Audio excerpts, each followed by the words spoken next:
I realized it came with somebody's bookmark telling them to go vote. Hannah, why are you reading a book when you haven't even finished your 3 common apps that are due at the end of the week? What's up, you guys? It is, 6 days until Halloween at this point, and I thought that there is no better time to read a horror novel. Like, isn't the whole entire thing about getting scared and whatever? Thing is, I've never read a horror novel before. I've never watched a horror movie. My extent of horror goes to like the Criminal Minds level, where I would watch that before bed and then be unable to sleep. But even with Criminal Minds, I had skipped through all the gory bits, all the horror thing. I just like watched for AJ Cook because she is pretty. And yeah, I don't really like the whole killer thing, serial killer thing, but if I actually watched, I think I would have nightmares. And I really like my sleep. I don't get enough of it, but I like my sleep. In fact, I don't even really celebrate Halloween this year. It's my last year at home, hopefully. So I decided, you know, I better start taking my holidays more seriously. These are special. So I made my very first Halloween decoration. Isn't it gorgeous? Like, this side can be for Halloween because it's like a little more spooky, and then this side can be for Dia de los Muertos, which is like November 1st and 2nd. So I can keep this up for longer. Like, isn't that so great? I get more bang for my buck. It also doubles as my myth project that I already submitted earlier this month. I think it was earlier this month. I don't really remember, time flies. But on my latest venture out, I actually went to the library and I picked up some books, some physical books. Like, I have forsaken the electronic book. One, because I got hit in the head and electronics low-key made my head hurt, but you know I do not have a concussion. I picked up Watch Over Me by Nina LaCour, and then I picked up these horror novels, or at least that Goodreads has told me that these are horror novels. So I got Horrid by Katrina, Leno, don't really know. And then the Southern Book Club's Guide to Slaying Vampires. Now, I haven't even read the synopses for these books, but I mean, like, look at how gorgeous these covers are. Let me just read the synopses for these books and let's see which one I choose to read.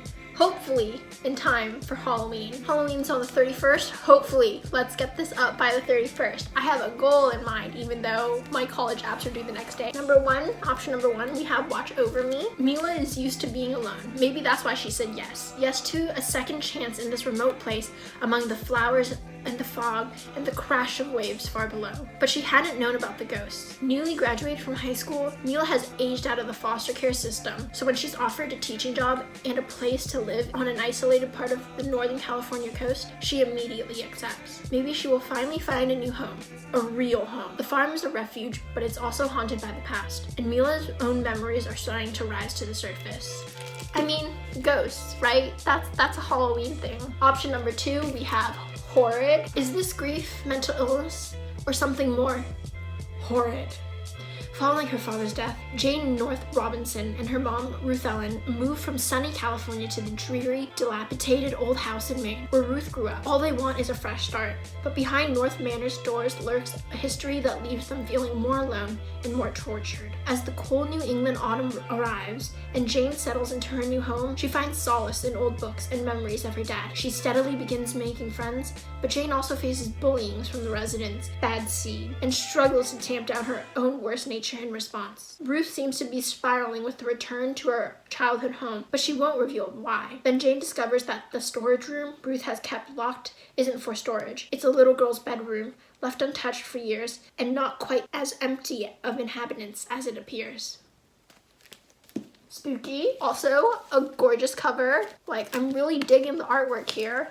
Then, option three. In every book we read, no one ever thought anything bad was happening until it was too late. Patricia Campbell's life has never felt smaller. Her husband is a workaholic, her teenage kids have their own lives, her senile mother-in-law needs constant care, and she's always a step behind on her endless to-do lists. The only thing keeping her sane is her book club, a close-knit group of Charleston women united by their love of true crime. At these meetings, they're as likely to talk about the Manson family as they are about their own families. One evening, after book club, Patricia is viciously attacked by an elderly neighbor neighbor, bringing their neighbor's handsome nephew, James Harris, into her life. James is well-traveled and well-read, and he makes Patricia feel things she hasn't felt in years. But when children on the other side of town go missing, their deaths written off by local police, Patricia has reason to believe James Harris is a bit more of a Bundy than a Brad Pitt. The real problem? James is a monster of a different kind, and Patricia has already invited him in. Little by little, James will insinuate himself into Patricia's life and try to take everything she took for granted, including the book club. But she won't surrender without a fight in this blood-soaked tale of neighborly kindness gone wrong. Also, very interesting. Okay, so because this book is a little fatter, I don't think I might have the time to read that this month.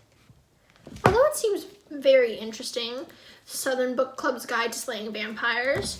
I think I'm right now currently stuck between these two, both of which have very appealing covers. But I feel this one is more spooky than this one.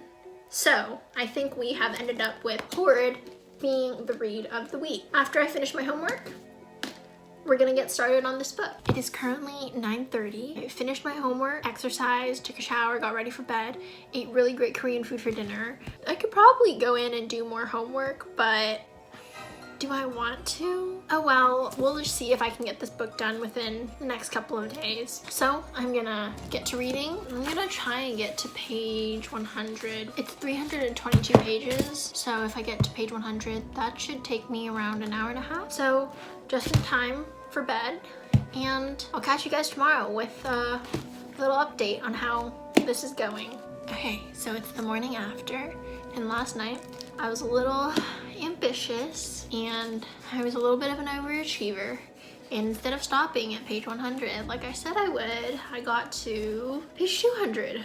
The book is basically sectioned off by sort of lines in this poem that she has. Each line is a different section, so like I'm currently on But When She Was Bad.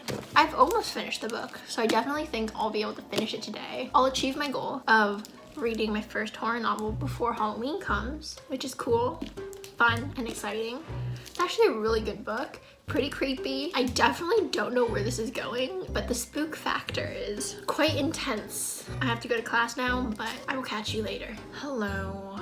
It's officially time for bed, so I think you all know how this goes. I'm gonna start reading my book again. I have 120 pages left, so I'll film me reading because that's what a reading vlog is about. But like the thing is, I don't make reactions when I read. I have such massive resting bitch face that it literally looks like I want to die on the inside when I'm not smiling or actively trying to make myself seem energetic. We're gonna save all that anxious and stressful energy for tomorrow because now it is time to get scared. I'm at the part where she sort of got like things are going very, very wrong point in the story, so I'm excited to see where this goes.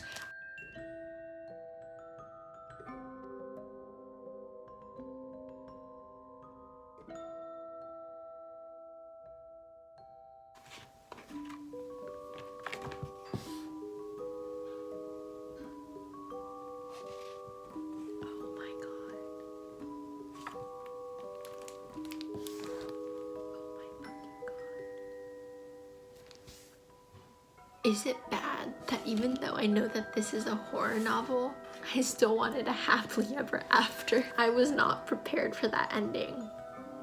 Holy shit.